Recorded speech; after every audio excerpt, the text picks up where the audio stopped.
네, 오늘 아침 이 새벽에 주님의 전에 오신 성도님들을 주님의 이름으로 환영하고 축복합니다. 잠시 기도하겠습니다. 성령 하나님, 우리의 눈을 여시고 우리의 귀를 여시며 우리의 입을 열어주시사 참으로 주님의 귀한 진리의 말씀을 듣고 또한 그 말씀이 성취되는 것을 우리가 보게 하여 주시옵소서. 주님께서 우리를 인도하시는 그 음성을 늘 날마다 듣고 살아가는 자가 되게 하여 주시며, 또한 주님 우리의 입술을 여시사 참으로 복음을 널리 전하며 사랑을 흘러 가게 할 수 있는 귀한 복음의 사도들로 주님의 귀한 종으로 살아갈 수 있도록 주님 우리를 붙잡아 주시옵소서.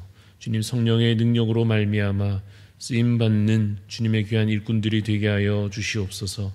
우리가 살아가는 모든 삶의 현장 가운데에서 복음의 증인으로 살기에 부족함이 없도록 늘 우리 안에 말씀이 역동하며 또 기도의 응답이 우리의 삶의 곳곳에서 나타날 수 있도록 하나님 참으로 우리의 삶을 주관하여 주시기를 간절히 소원합니다. 하나님 아버지의 그 사랑을 주님 우리가 깨닫게 하여 주시고 또한 그것을 증거하며 살아갈 때 참으로 예수 그리스도가 우리 안에 드러나는 그러한 향기 나는 삶으로 살아갈 수 있도록 하나님 우리의 삶을 사용하여 주시옵기를 간절히 원합니다. 특별히 새생명 축제를 해가고 있는 이 귀한 시기 가운데 우리의 모습이 더욱 그러하게 하여 주시고 참으로 우리가 만나는 많은 이들에게 다른 것보다도 정말 예수 그리스도를 전할 수 있는 삶으로 그렇게 쓰임받는 복된 삶이 되게 하여 주시기를 간절히 소원합니다.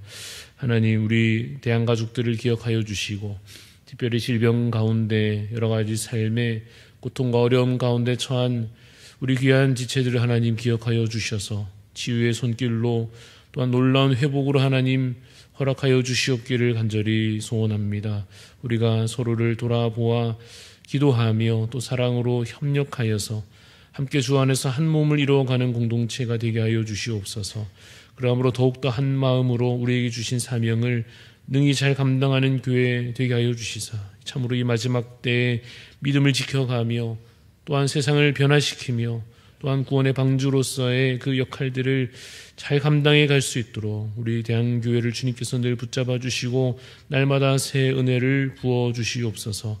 하나님 오늘도 주님 말씀 가운데 주의 음성 듣기를 소원합니다. 우리를 이끌어 주시며 또한 기도 가운데 선하신 주의 뜻을 분별함으로 복된 하루로 지혜로운 삶으로 나아가는 귀한 이 시간이 되게 하여 주시옵소서. 감사를 드리옵고 살아계신 예수 그리스도 이름으로 기도드리옵나이다. 아멘. 네, 오늘 주시는 하나님 말씀은 신약성경 갈라디아서 2장 1절에서 10절까지 말씀입니다. 네, 갈라디아서 2장 1절에서 10절까지 말씀 교독하여 읽겠습니다. 14년 후에 내가 바나바와 함께 디도를 데리고 다시 예루살렘에 올라갔나니 계시를 따라 올라가 내가 이방 가운데서 전파하는 복음을 그들에게 제시하되 유력한 자들에게 사사로이 한 것은 내가 다름질하는 것이나 다름질한 것이 헛되지 않게 하려 함이라. 그러나 나와 함께 있는 헬라인 디도까지도 억지로 할례를 받게 하지 아니하였으니 이는 가만히 들어온 거짓 형제들 때문이라. 그들이 가만히 들어온 것은 그리스도 예수 안에서 우리가 가진 자유를 엿보고 우리를 종으로 삼고자 함이로되 그들에게 우리가 한시도 복종하지 아니하였으니 이는 복음의 진리가 항상 너희 가운데 있게 하려 함이라. 유력하다는 이들 중에 본래 어떤 이들이든지 내게 상관이 없으며 하나님은 사람을 외모로 취하지 아니하시나니 저 유력한 이들은 내게 의무를 더하여 준 것이 없고 도리어 그들은 내가 무할례자에게 복음 전함을 맡은 것이 베드로가 할례자에게 맡음과 같은 것을 보았고 베드로에게 역사하사 그를 할례자의 사도로 삼으시니가 또한 내게 역사하사 나를 이방인의 사도로 삼으셨느니라. 또 기둥같이 여기는 야고보와 게바와 요한도 내게 주신 은혜를 알므로 나와 바나바에게 친교의 악수를 하였으니 이는 우리는 이방인에게로 그들은 할례자에게로 가게 하려 함이라. 다만 우리에게 가난한 자들을 기억하도록 부탁하였으니 이것은 나도 원래부터 힘써 행하여 왔노라. 아멘. 네, 오늘 말씀의 제목은 복음의 일꾼으로 사는 자입니다. 복음의 일꾼으로 사는 자라는 제목으로 잠시 말씀의 은혜를 나누고자 합니다. 바울이 이전에 예수님을 믿지 않다가 이제 예수님을 만나고 예수 그리스도를 믿고 보니까 이 교회를 혼란스럽게 하고 복음을 어지럽히는 가장 대표적인 대적, 그 악당들이 누구였는가 하면 유대주의자들이라 일컬어지는 자들이었습니다. 이 유대주의라고 하는 것은 어떤 것이냐 하면 이 유대인들의 전통을 계속해서 전해 내려오는 그들의 그 전통을 아주 중요하게 여기는 것입니다. 그것이 유대주의인데 유대인의 전통은 또 무엇이냐 하면 쉽게 표현하면 율법을 지켜야 의롭다라고 하는 것입니다. 율법을 지켜야만 하나님 앞에 의로운 자로 설 수 있다라고 말하는 그러한 전통이, 그러한 당시의 그 생각들이 교회를 계속해서 어지럽히고 복음을 훼손하고 있는 그러한 이야기들을, 그러한 상황들을 계속 이 사도 바울이 접하게 된 것입니다. 대표적으로 할례 문제 같은 것이겠지요. 할례를 받아야 의롭다. 마치 율법을 지켜야 의롭다와 동일한 의미에서 가장 대표적인 문제, 할례 받는 문제에 있어서 할례를 받아야만 의롭다고 생각하는 것이죠. 그래서 마찬가지 의미로 할례 받지 않은 자는 의롭다고 할 수 없다고 여기는, 아무리 예수님을 믿는다고 할지라도, 아무리 자신이 회개하고 자기가 죄인임을 깨닫고 나름 변화되어 살려고 애쓰고 한다 하더라도 할례 받지 않았으면 그것만으로도 의롭지 않다고 말하는, 여러분, 의롭지 않다라는 것이 어떤 뜻이겠습니까? 하나님의 복을 결국 누릴 수 없다 하는 것이죠. 구약에 약속된 그 놀라운 축복이 있지 않습니까? 들어와도 복을 받고 나가도 복을 받고 천대까지 복을 누려야 할 텐데 그 하나님께서 내려주시는 귀한 복을 사실 놓칠 수 없는 것인데 그러한 은혜를, 그 복을 받지 못한다 하는 것입니다. 의롭지 않다 하는 것입니다. 바울 자신은 이제 예수님을 만나서 오직 예수, 오직 은혜, 오직 십자가와 부활이라고 하는 그 복음을 깨달았지만 이걸 열심히 전하고 가르쳐 놓으면 어떻게 된 것입니까? 좀 지나고 나면 이상한 사람들이 이상한 가르침으로 이 복음을 계속 어지럽혀 놓았다고 하는 것입니다. 4절 말씀에 오늘 2장 4절을 보니 이는 가만히 들어온 거짓 형제들 때문이라고 되어 있는데요. 이 가만히 들어온, 조용히 들어온, 뭔가 슬쩍 들어온 그러한 이상한 사람들, 거짓 형제들, 그들의 주장이 앞서 말한 대로 어떻게 할례도 받지 않은 자들이 의로운가, 이런 주장을 하더라는 것입니다. 어떻게 정결 규례도 지키지 않은 자들이 깨끗하다 할 수 있는가? 어떻게 저 이방인들 그 옛날 습관을 아직 다 버리지도 않은 것 같은데 여전히 그러고 살고 있는 저들이 어떻게 의롭다고 말할 수 있는가? 그럴 수 없다라고 주장하는 것들이 계속 교회 안에 들어온 것입니다. 물론 이렇게 생각하는 사람들도 있었을 것입니다. 믿기도 하고 율법도 잘 지키면 좋은 것 아닌가. 예수님도 믿고 할례도 받으면 그게 사실 더 나은 것 아니겠는가. 믿는다고 그냥 이렇게 말만 할 것이 아니고 뭔가 드러나는 증거가 있는 것이 더 낫지 않은가라고 주장하는 사람들도 있었을 것입니다. 물론 율법을 지키는 게 문제될 건 없죠. 더 잘 지킨다, 율법을 잘 지켜 행한다, 그렇게 할수록 물론 신앙적으로 유익이 될 수도 있습니다만은, 그러나 당시에 실제적인 문제가 무엇이었습니까?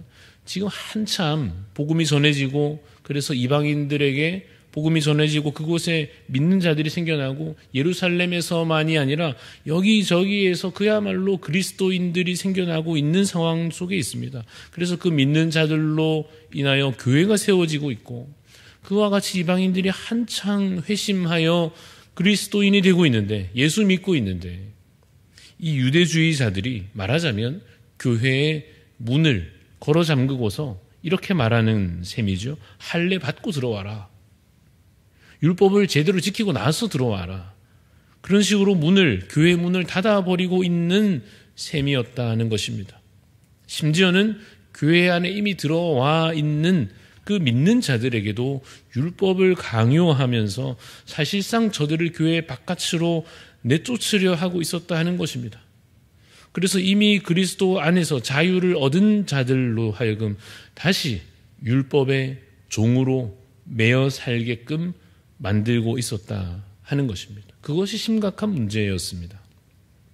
그래서 바울이 동행하고 있는 헬라인 디도에게 굳이 할례를 강하게 권하지 않았다 하는 것이 오늘 본문에 나옵니다. 3절을 보시면 그러나 나와 함께 있는 헬라인 디도까지도 억지로 할례를 받게 하지 아니하였으니 라고 되어 있는 말씀에서 나타나듯이 그 유대주의자들의 눈치를 볼 것 같으면 할례를 그냥 받는 것이 유리하겠습니다마는 그러나 바울이 일부러 보여주고 있는 셈입니다. 할례 없이도 그리스도인 될 수 있다 하는 것입니다. 할례 안 받아도 몸에 행하는 그 할례가 없이도 얼마든지 하나님의 언약 백성이 될 수 있다라고 가르치고 있는 것입니다. 필요한 조건은 할례가 아니라 무엇입니까? 오직 믿음이요. 오직 하나님의 값없이 주시는 은혜요. 오직 그리스도만이 필요한 조건이다라고 하는 것을 복음으로 계속 선포하는 것입니다. 그런데 여러분, 이 복음의 핵심에 대해서 이 당시 유대주의자들 혹은 바리새인들 이들만 문제가 있었던 것이 아니라 의외의 인물들도 그 문제를 조금은 안고 있었습니다. 누군가 하면 바로 예수님의 제자 출신인 베드로와 요한과 야고보 이들도 조금은 이러한 문제를 안고 있었습니다. 이들은 예수님을 직접 만난 자들이고 예수님께 직접 가르침을 받았지만 한편으로는 이 유대 전통의 영향도 꽤 크게 받고 있었던 자들입니다. 왜냐하면 자신들도 유대인이고 배우고 자라기를 그렇게 배웠고 주변 상황 자체가 계속해서 워낙 이 율법을 중시하고 있기 때문에 이 문제에 있어서 자유롭기가 힘들었습니다. 그러는 와중에 이들이 바울을 만나게 된 것입니다. 만나보니까 무슨 이야기를 듣게 됩니까? 지금 수많은 이방인들이 예수님을 믿고 있다는 것이죠. 지금 곳곳에서 성령의 역사가 나타나고 있다는 소식을 듣습니다. 누구보다 율법을 중시했던 이 바울이, 그 사람이 그 생생한 복음 역사의 현장을 간증하며 들려주니까 이 베드로, 요한, 야고보가 어떤 판단에 이르게 됐겠습니까? 참으로 하나님은 누구나 구원하시는구나. 참으로 하나님께서는 차별이 없으시구나. 외모를 가지고, 출신을 가지고, 혹은 어떠한 행위와 공로를 가지고 하나님은 판단하시기보다는 역시 그 심령의 진실한 그 믿음을 보시는구나. 그래서 할례가 증표가 아니요, 믿음이 증표요, 십자가가 살리는 것이요, 은혜로 의롭다함을 얻는 것이구나 라고 하는 그 복음에 대한 지식과 그 확신이 더해져 갔던 것입니다. 그것이 바로 오늘 6절에서 9절에서 나타나는 내용입니다. 제가 한번 읽어보겠습니다. 6절에서 9절까지를 같이 보시면 유력하다는 이들 중에 본래 어떤 이들인지 내게 상관이 없으며 하나님은 사람을 외모로 취하지 아니하시나니 저 유력한 이들은 내게 의무를 더하여 준 것이 없고 도리어 그들은 내가 무할례자에게 복음 전함을 맡은 것이 베드로가 할례자에게 맡음과 같은 것을 보았고 베드로에게 역사하사 그를 할례자의 사도로 삼으신 이가 또한 내게 역사하사 나를 이방인의 사도로 삼으셨느니라. 또 기둥같이 여기는 야고보와 게바와 요한도 내게 주신 은혜를 알므로 나와 바나바에게 친교의 악수를 하였으니 우리는 이방인에게로 그들은 할례자에게로 가게 하려 함이라. 이 본문에서 나타나고 있는 바와 같이 이제 이들이 서로 인정하고 서로 축복하고 서로 격려하는 장면이 나타나고 있습니다. 그러한 과정 속에 하나님께서는 참으로 누구든지 그 믿음으로 말미암아 구원하시는 것이며 우리는 각자의 역할이 있구나라고 하는 것을 더 깊이 깨닫게 되었다 하는 것입니다. 이것을 이 갈라디아 성도들에게 말하며 사도 바울은 자신이 참으로 하나님의 그 강권적인 은혜로 말미암아 사도된 자요, 그렇게 복음이 전하여지고 있는 것이요, 그것이 참된 진리다라고 하는 것을 이 갈라디아 성도들에게 전하고 있는 것입니다.